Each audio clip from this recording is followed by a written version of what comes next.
My name is Ellie Williams, and I have chosen to talk about the book The Day the Crayons Came Home, written by Drew Daywalt and illustrated by Oliver Jeffers.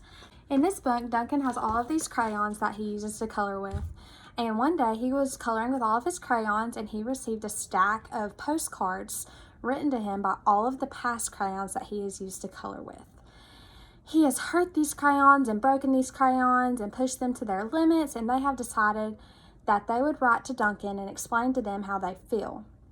They then want to come back home, so they are letting Duncan know that they are on their way back.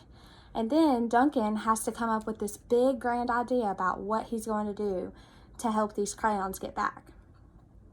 Duncan then sees how he's destroyed these crayons and hurt these crayons, and it really upsets him, so he decides that he's going to put all of them back in this special home, the crayon box. Well, he sees that the crayons don't all fit in the crayon box because of what he has done to them and how he has hurt them and broken them. Duncan then has this grand idea, but to find out what Duncan's idea is, you'll have to pick up the book and read it.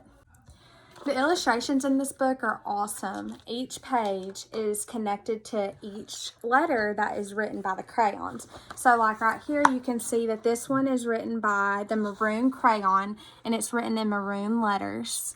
And then it shows right here the maroon crayon and what has happened in the letter. So that happens on every single page, and I just love that about the illustrations. Like each illustration is just like this. You can see that right here with the pea green one. He talks about how he does not like the name Pea Green, so he changes his name to Esteban. So here you can see him right here feeling all happy and famous about being Esteban and renaming himself.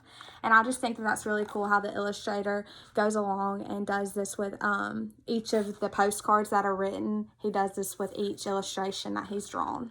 And I think that that's really special, and you can see that the illustrations are written in crayon, which is what the book is all about, is crayons. So I just love that about the book. The content area I've chosen for this book would be English Language Arts, and the grade level I would choose would be first grade. I would have my first graders pick a color crayon that they would like to use and describe why they've chosen that crayon and what makes this crayon like special to them, and they would choose something that crayon resembled, such as like red being an apple, or drawing a fire hydrant or a fire truck or something of that matter. And I have an example right here of what this looks like. You can see the crayons at the top, and this just shows an example of what I was talking about. And I just think this is a good way to develop into the book and connect it back to the book, and not just let them sit there and struggle with understanding what the book is about, and that gives them an opportunity to relate back to the book and understand it in a better way.